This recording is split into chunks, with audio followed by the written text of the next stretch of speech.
जय Hind. Welcome back to your channel R S education 91।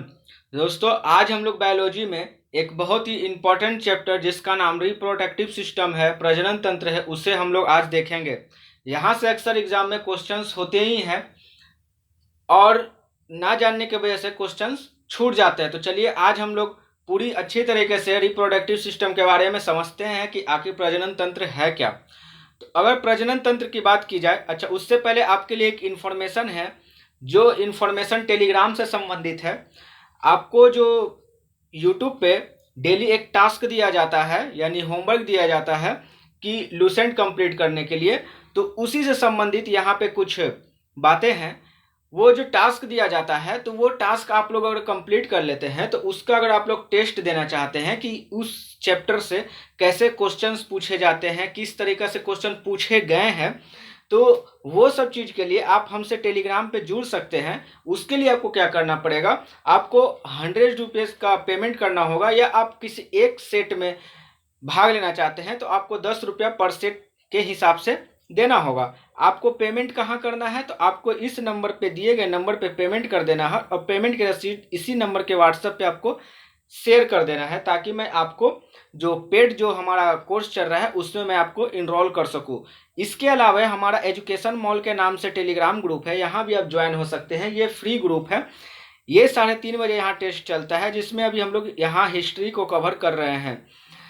तो चलिए, ये एक इन्फॉर्मेशन था। अब हम लोग आगे बढ़ते हैं रिप्रोडक्टिव सिस्टम के बारे में। चलिए, अच्छा हाँ, एक चीज़ और है, आप लोग वीडियो देखते हैं लेकिन आप लोग क्या करते हैं, सब्सक्राइब नहीं करते। ये देखिए, ये मैंने डाटा निकाला है, तो मैंने डाटा में क्या एनालिसिस किया है कि जो नॉट सब्सक्राइबर है उनकी संख्या ज़्यादा है हमारे सब्सक्राइबर से। मतलब हमारे सब्सक्राइबर तो वीडियो देख ही रहे हैं, लेकिन जो सब्सक्राइब नहीं किए वीडियो, वो उनकी संख्या ज़्यादा है। तो दोस्तों, आपसे हम्बली रिक्वेस्ट है कि आप चैनल को सब्सक्राइब कर ले। अगर आप चैनल विजिट कर रहे हैं तो आपको सब्सक्राइब करने में किसी प्रकार का कोई अमाउंट नहीं लगना है, तो आप चैनल को कृपया करके सब्सक्राइब कर लें। ठीक है, चलिए, आई होप कि मेरी ये बातें आप लोग को समझ में आई होगी, है ना। चलिए, अब हम लोग रिप्रोडक्टिव सिस्टम, पाचन तंत्र, सॉरी, प्रजनन तंत्र के बारे में समझते हैं। तो प्रजनन तंत्र की अगर बात करें तो इसकी हम परिभाषा अगर निकालना चाहें, परिभाषा अगर इसे देना चाहें, तो हम परिभाषा में इसे क्या बोल सकते हैं।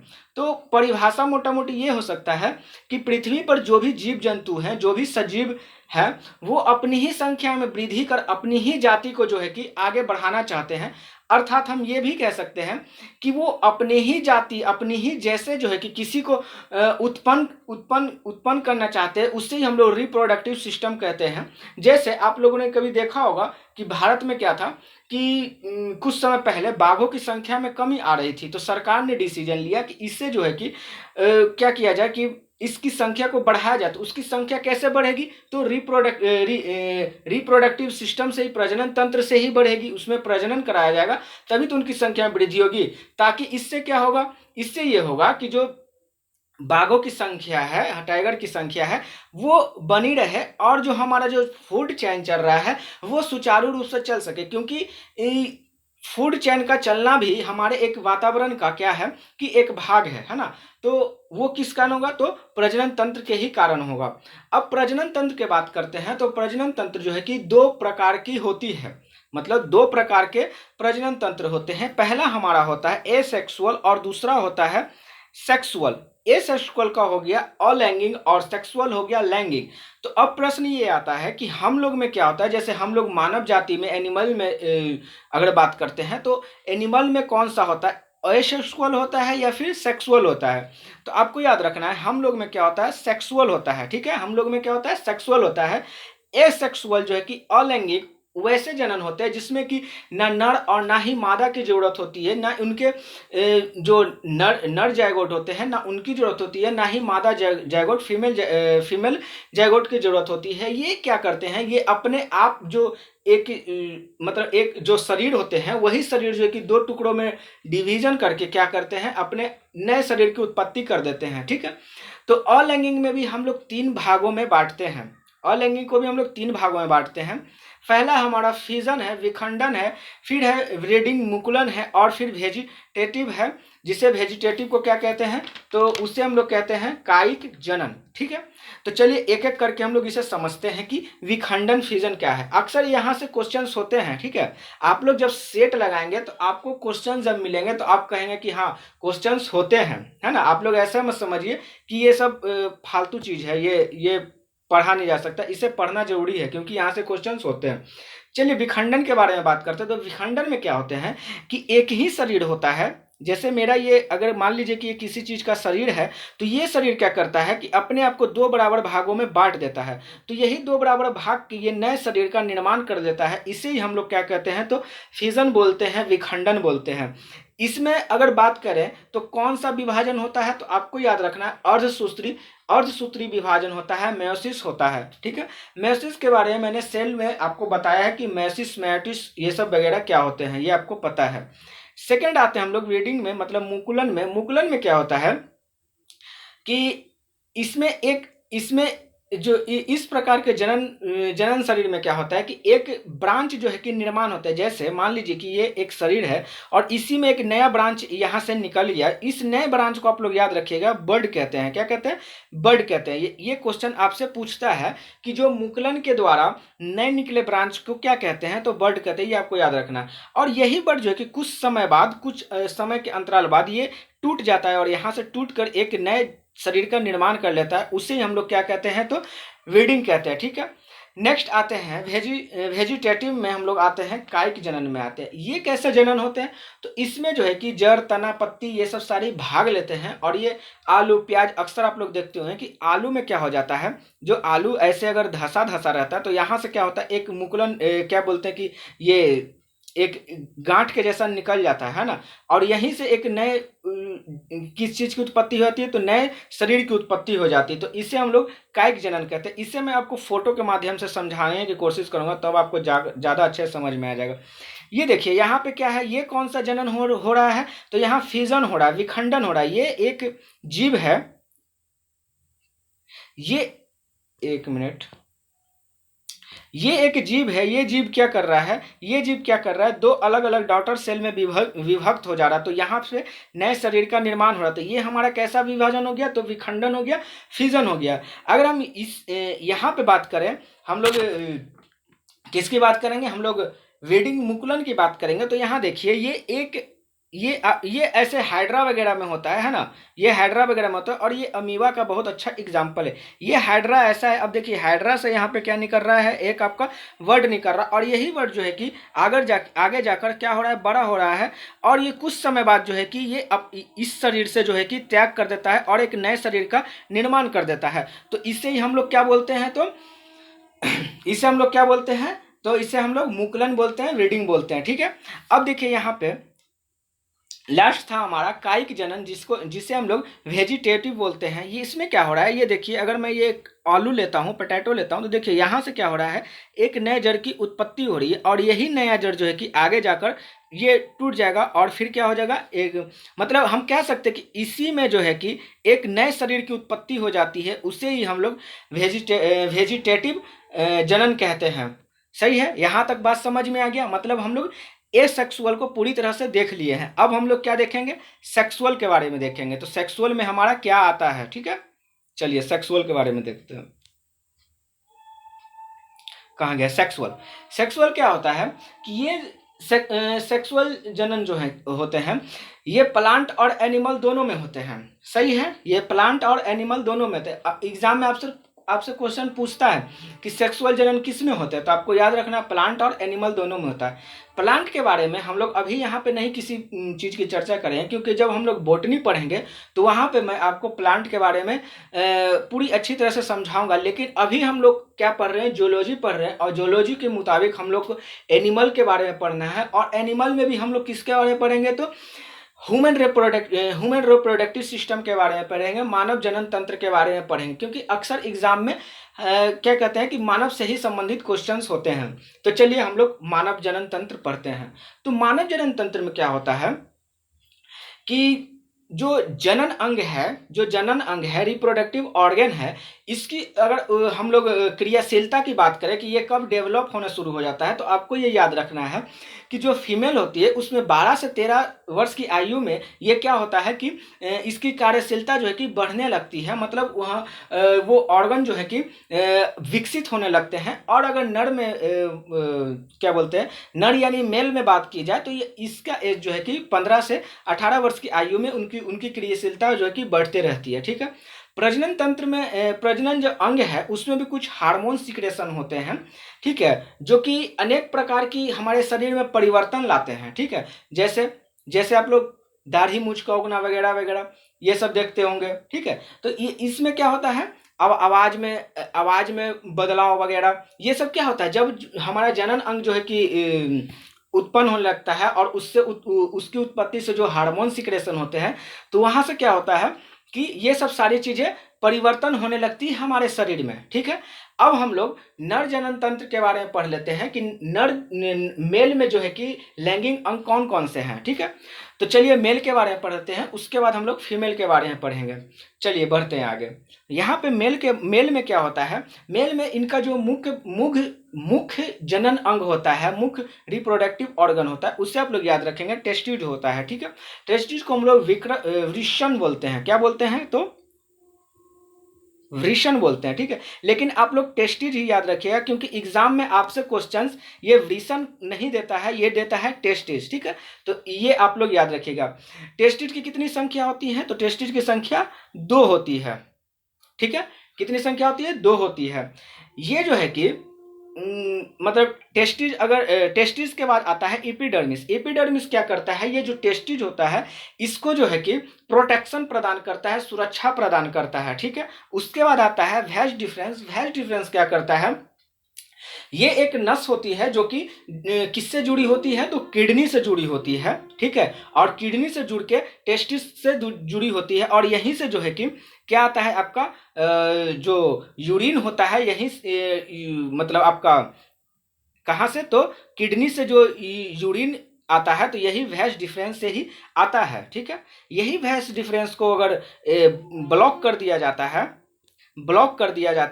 तो क्या हो जाता है, अगर वैज डिफरेंस को काट दिया जाता है तो इसी को हम लोग क्या बोलते हैं, नसबंदी बोलते हैं। ठीक है, चलिए आगे बढ़ते हैं। फिर एक स्पर्म होता है जिसे हम लोग शुक्राणु बोलते हैं, और एक पेनिस होता है। ठीक है, चलिए अब इससे जो हम लोग अच्छी विस्तृत तरीके से समझते हैं, क्योंकि एग्जाम में यहाँ से क्वेश्चंस होते हैं। तो चलिए टेस्टिस के बारे में समझते हैं। पहले तो टेस्टिस की संख्या होती है 2, जो कि मेल का मुख्य जनन अंग होता है, रिप्रोडक्टिव ऑर्गन होता है टेस्टिस। आपसे एग्जाम में क्वेश्चन पूछेगा कि मेल का मुख्य जनन अंग कौन सा है, तो सबसे मुख्य होता है टेस्टिस होता है, क्योंकि यही जनन अंग है जो कि शरीर में जो है कि सेक्सुअल एक्टिविटी को क्या करता है कि सिक्रेशन करता है। सही है, चलिए आगे बढ़ते हैं। टेस्टिस में जो है कि दो नस निकलती है, जिसे हम लोग वैज डिफरेंस कहते हैं, जिससे हम लोग शुक्र वाहिका कहते हैं। यहीं से जो है कि आपका यूरिन और यहीं से आपका क्या स्पर्म क्या होता है, तो रिलीज होता है, और पेनिस के माध्यम से क्या बोलता है, डिस्ट्रॉय होता है। ठीक है, ठीक है, चलिए अब टेस्टिस के बाहर एक झिल्ली होती है। जैसे अगर ये टेस्टिस है तो इसके बाहर एक झिल्ली होती है, इस झिल्ली को हम लोग याद रखेंगे, बोलते हैं एपिडर्मिस। और ये झिल्ली क्या करती है, टेस्टिस की क्या करती है, रक्षा प्रदान करती है। ठीक है, उसके तापमान में, टेम्परेचर में जो है कि जो भी क्रिया होती है, तो ये एपिडर्मिस जो है कि ये सब सारी चीजें कंट्रोल करता है। ठीक है, ये जो टेस्टिस से आप लोग याद रखिएगा एक टेस्टोस्टेरोन नामक हार्मोन निकलता है, और यही टेस्टोस्टेरोन नामक हार्मोन जो है कि क्या करता है कि हमारे जो शरीर में परिवर्तन आता है, तो ये उसके लिए जिम्मेवार होता है। शरीर में परिवर्तन कैसा, तो जैसे दाढ़ी मूंछ का आना, ठीक है, और क्या आना, तो आवाज में बदलाव, हमारी एक्टिविटी में बदलाव, हमारे जो है कि अपोजिट सेक्स के तरफ जो अट्रैक्शन, ये सब कौन कराता है, तो टेस्टोस्टेरोन कराता है। ये आपको याद रखना है। ठीक है, अब चलिए टेस्टिस में आगे बढ़ते हैं। तो टेस्टिस में जो है कि क्या पाया जाता है, तो यहीं पे जो है कि स्पर्म का क्या पाया जाता है, कि स्पर्म यहीं पे बनता है। मतलब अगर हम कहें कि स्पर्म का बनना कहाँ पे होता है, तो आपको याद रखना है टेस्टिस में होता है। ठीक है, अब स्पर्म पे हम लोग आते हैं। तो स्पर्म शुक्राणु होता है। शुक्राणु जो है कि इससे बनने के लिए क्या होता है कि आवश्यक ताप जो टेम्परेचर होता है वो शरीर से कम होना चाहिए। ये आपको पता है, जैसे हमारा शरीर का टेम्परेचर होता है 37 डिग्री सेल्सियस, ठीक है, ये इतना 37 डिग्री सेल्सियस होता है। लेकिन आपको पता है ये जो हमारा स्पर्म है इसे जो है कि 37 डिग्री सेल्सियस नहीं चाहिए, ये जो है कि कम ही तापमान पर होना चाहिए, ठीक है। इसीलिए जो है कि टेस्टिस जो है कि मानव शरीर के मतलब जो नर जनन अंग होते हैं, ये टेस्टिस जो है कि शरीर के बाहर होते हैं, यही एक कारण है, ठीक है। एग्जाम में आपसे पूछता है कि टेस्टिस का बाहर होने का मतलब शरीर के बाहर होने का क्या कारण है, तो आपको ऑप्शन में दिया हुआ रहेगा कि स्पर्म जो है कि इसका टेम्परेचर शरीर के टेम्परेचर से कम होता है तभी स्पर्म जो है कि बनता है, ठीक है, ये आपको याद रखना है। तो कितना कितना डिग्री पे बनता है, तो अप्रोक्स आप लोग याद रखिएगा 35 डिग्री सेल्सियस, ठीक है, जो कि शरीर के तापमान से कम होता है। इसीलिए देखा होगा कि जब जो हमारा यूरिन होता है वो यूरिन क्या होता है, वो गर्म होता है, लेकिन अगर टेस्टिस की बात की जाए तो वो क्या होता है, ठंडा होता है। क्यों? क्योंकि इसे जो है ये शरीर के बाहर बन रहा है, ठीक है। यहां तक बात समझ में आ गया। चलिए आगे बढ़ते हैं। तो शुक्राणु की अगर संख्या की हम बात कर ले तो उसकी संख्या जो है कि 20 से 20 लाख तक हो सकती है एक 7 ml में, ठीक है। शुक्राणु की लंबाई की बात कर लें तो वो उसकी लंबाई 5 माइक्रोन होती है, 5 माइक्रोन होती है, और ये 3 भागों में विभक्त होता है। कितने भागों में? 3 भागों में विभक्त रहता है। अगर मैं ये शुक्राणु बनाता हूँ, ये अगर शुक्राणु है तो शुक्राणु का 3 भाग होता है। ये जो ऊपर वाला भाग होता है जो गोल होता है इसे हम लोग कहते हैं सिर, मतलब शुक्राणु का क्या है, ये सिर है। और यहाँ वाला जो बीच वाला भाग होता है इसे हम लोग ग्रीवा बोलते हैं, और ये जो पीछे वाला भाग होता है इसे हम लोग पूछ बोलते हैं, ठीक है। यही पूछ के माध्यम से जो है कि शुक्राणु जो है कि चल पाता है, ठीक है। यही पूछ के माध्यम से क्या होता है, शुक्राणु चल पाता है। एग्जाम में क्वेश्चन पूछता है कि शुक्राणु जो है कि किसकी मदद से चल पाता है, मतलब जो हमारा स्पर्म है वो किसकी मदद से चल पाता है, तो आपको याद रखना है ये शुक्राणु जो है कि पूछ की मदद से चल पाता है। क्यों?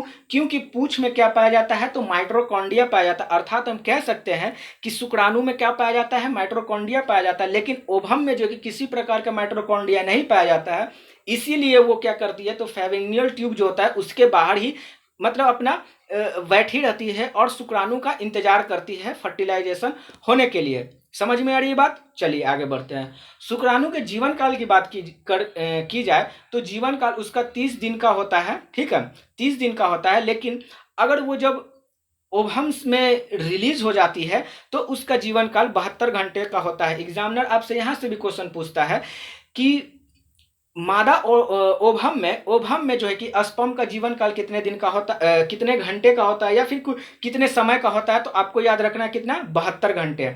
सही है। चलिए अब हम लोग आगे बढ़ते हैं। किधर? तो फीमेल रिप्रोडक्टिव सिस्टम के बारे में, ठीक है। नर के बारे में हम लोग पढ़ लिए, नर के बारे में इतना काफी है एग्जाम में। सही है। चलिए और भी बहुत कुछ है लेकिन इतना काफी है आपके एग्जाम के पॉइंट ऑफ व्यू से। अब हम लोग फीमेल के बारे में पढ़ लेते हैं। तो फीमेल में जो है कि मुख्यतः 3-4 जो है कि ऑर्गन पाए जाते हैं जो कि रिप्रोडक्टिव में भाग लेते हैं। पहला है हमारा ओवरीज, ठीक है, ओवरीज जिससे हम लोग अंडाशय बोलते हैं, और एक है और अगला है हमारा क्या, फैलोपियन ट्यूब जो जिसे हम लोग क्या बोलते हैं, अंडवाहिनी बोलते हैं, और हमारा यूट्रस है जिसे कि गर्भाशय बोलते हैं। बच्चा यही यूट्रस में ही होता है, और क्या, बच्चा नहीं बोल सकते उसको, भ्रूण एम्ब्रॉय बोल सकते हैं, ये मैं आगे बताता हूँ आपको, ठीक है। और चौथा है आपका ओवम जो कि जिसे हम लोग अंडाणु बोलते हैं, ठीक है। चलिए अब आगे बढ़ते हैं। हाँ, तो अंडाशय ओवम क्या होता है, तो ओवम जो होता है इसकी संख्या की बात की जाए तो इसकी संख्या 2 होती है, और ये मुख्यतः इसका कार्य क्या होता है, ये ओवम का निर्माण करता है। हम देखिए आपसे एग्जामिनर क्वेश्चन पूछेगा कि ओवम का निर्माण कहाँ होता है, तो आपको याद रखना है ओवरी में होता है, ठीक है। ओवरी कितना होता है, तो 2 होता है, और यही 2 ओवरी में ओवम का निर्माण होता है, ठीक है। और यही ओवम से 3 प्रकार के हार्मोन रिलीज होते हैं, जिसे आप लोग को याद रखना बहुत ही जरूरी है, क्योंकि एग्जाम में आपसे क्या दे देगा कि बोल देगा आपसे एग्जामिनर कि ये कि कौन सा हार्मोन जो है कि नर हार्मोन नहीं है, या फिर कौन सा हार्मोन जो है कि नर हार्मोन है। तो आपको तीन दे देगा फीमेल का और एक दे देगा नर का। उसमें पूछेगा कौन सा मादा हार्मोन नहीं है, तो आपको अगर हार्मोन याद रहेगा तभी तो चलिए, पहला है आपका एस्ट्रोजन दूसरा है प्रोजेस्टेरॉन और तीसरा है रिलैक्सेशन। अब इसके फंक्शन के बारे में समझिए, क्योंकि फंक्शन के बारे में भी एग्जामिनर क्वेश्चन पूछता है।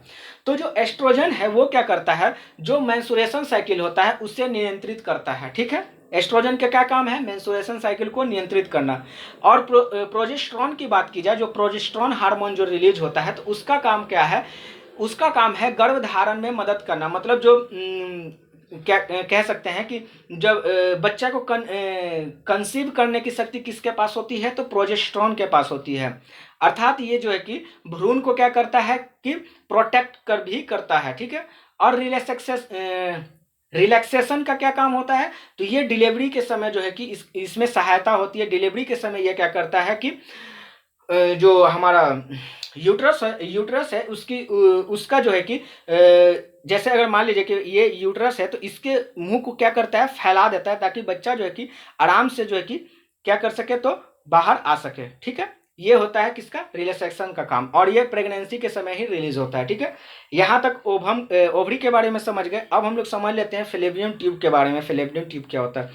फेलोपियन ट्यूब की बात की जाए तो फेलोपियन ट्यूब में ही आपका किस चीज़ की रचना होती है, तो यहीं पे जो है कि फेलोपियन ट्यूब में क्या होता है कि ओवरी आकर रहता है, और यही ओवरी जो है जब इसको स्पर्म मिलता है, तो यहीं पे क्या होता है, फर्टिलाइजर हो जाता है। तो आपसे एग्जामिनर क्वेश्चन पूछता है कि फर्टिलाइजेशन की क्रिया कहाँ होती है, तो आपको याद रखना है फेलोपियन ट्यूब में होती है। बस यहाँ पे फेलोपियन ट्यूब का यही काम है। फेलोपियन ट्यूब को ही काट दिया जाता है, तब वहां से क्या होता है, फेलोपियन ट्यूब अगर कट जाता है तो क्या होता है, मान लीजिए ये फेलोपियन ट्यूब है, तो यहाँ से अगर फेलोपियन ट्यूब कट जाता है तो क्या होता है कि हम कहते हैं कि अब जो है कि ना यहाँ से ओवम आएगा और ना ही स्पर्म यहाँ से जा पाएगा, क्योंकि यहाँ पे अवरोध हो चुका है, तो फिर बच्चा नहीं होता है। सही है, चलिए अब हम लोग ओवम के बारे में, अंडाणु के बारे में समझ लेते हैं। तो ओवम का क्या रोल होता है।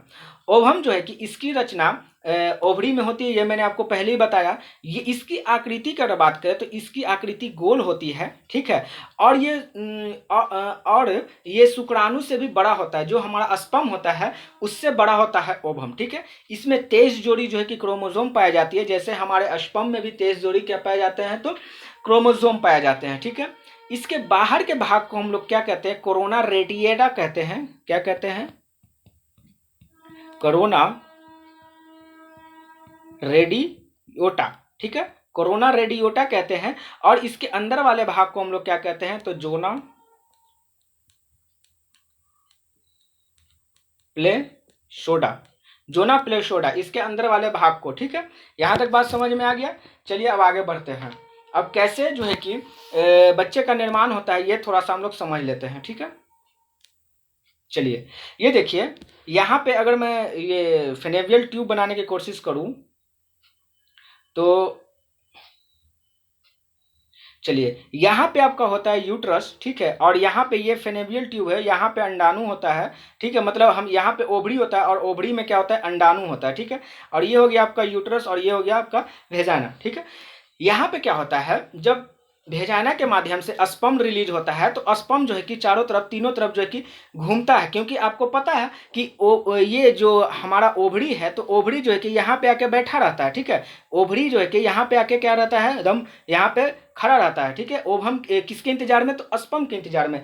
जब ये स्पर्म जो है कि ये यहाँ पे बैठा रहता है, क्योंकि इसके पास शक्ति नहीं है, इसके पास माइटोकॉन्ड्रिया नहीं है, ताकि ये आगे बढ़ सके। ठीक है, तो ये स्पर्म जब यहाँ से रिलीज होता है, तो स्पर्म जो है कि आगे बढ़ता है, क्योंकि उसके पास माइटोकॉन्ड्रिया। और किसकी सहारा से बढ़ता है, तो आपको याद रखना है, तो उसकी जो टेल होती है, पूंछ होती है, उसके सहारे से आगे बढ़ता है।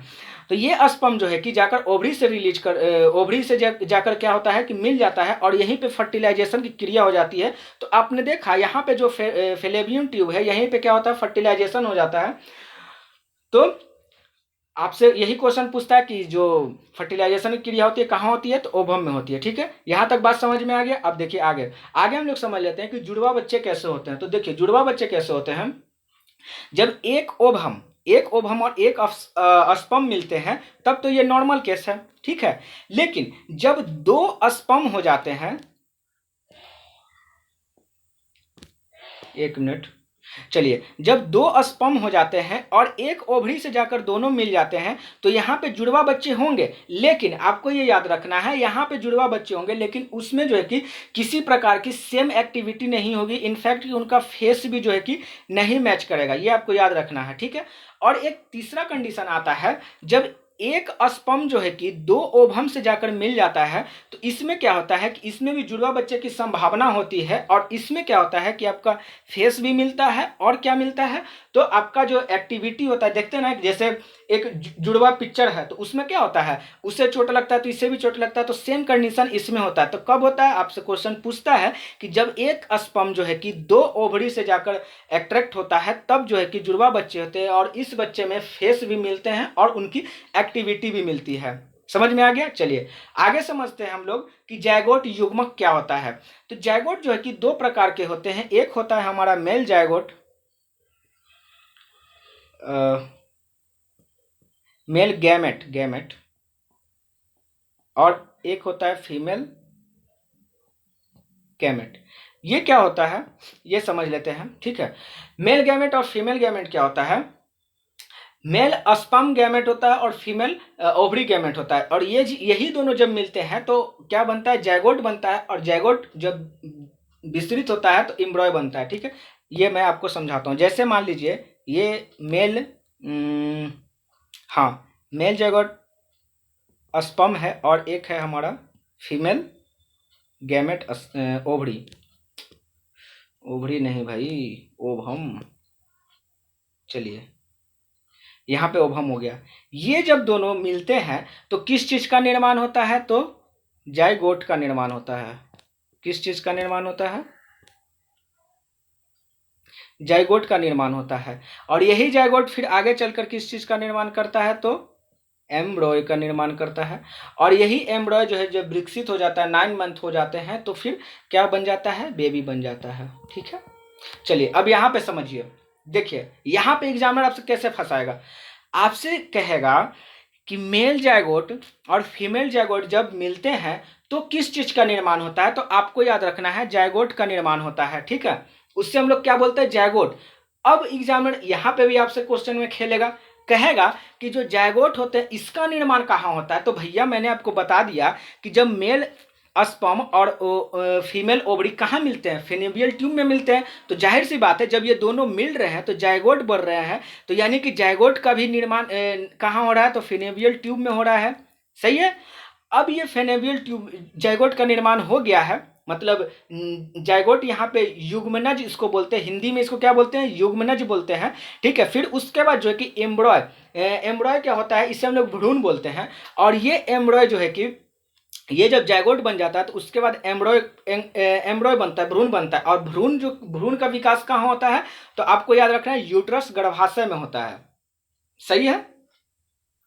अब देखिए, अब जो लोग बोलते हैं कि पेट में बच्चा होता है, भैया पेट में बच्चा नहीं होता है, बच्चा आपका कहाँ रहता है, तो आपका यूट्रस में रहता है, ठीक है। बच्चा आपका कहाँ रहता है, यूट्रस में रहता है। और यही एम्ब्रॉय जो जब 9 मंथ बाद पूरी तरह से डेवलप हो जाता है, तब जब ये पृथ्वी पे आता है तब हम लोग उसे बोलते हैं बेबी, ठीक है। इससे पहले बेबी बोलना सुटेबल नहीं है, इससे पहले जब वो माता के गर्भ में होता है तो उसे हम लोग एम्ब्रॉय बोलते हैं, ठीक है। यहां तक बात समझ में आई होगी आपको। चलिए अब थोड़ा समझ लेते हैं कि अगर टेस्ट ट्यूब बेबी होता है तो टेस्ट ट्यूब बेबी क्या होता है, तो टेस्ट ट्यूब बेबी उस बेबी को कहते हैं जिसकी जो है कि जायगोट का निर्माण फेनेबियल ट्यूब में ना होकर कहाँ हुआ है, तो फेनेबियल ट्यूब के बाहर अर्थात टेस्ट ट्यूब में हुआ है। इसमें क्या होता है कि मेल का स्पर्म और फीमेल का स्पर्म जो है कि दोनों लेकर उसको कहाँ पे आपका फेनेबियल ट्यूब में फर्टिलाइजेशन नहीं कराया जाता है, उसको फर्टिलाइजेशन जो कि क्या कराया जाता है, टेस्ट ट्यूब में एक तरीका का ट्यूब होता है, इसमें ही जो है कि इन दोनों का क्या कराया जाता है कि आप इन दोनों का क्या कराया जाता है, तो क्या बोलते हैं कि मिलन कराया जाता है। और इसी मिलन से जो है कि यहाँ पे जायगोट का निर्माण होता है। और जब जायगोट बन जाता है तो फिर इसे वेजाइना के रास्ते जो है कि यूट्रस में जो है कि क्या करते हैं, तो भेज देते हैं, और फिर यहाँ पे क्या होता है, बच्चे का निर्माण होता है। समझ में आ गया।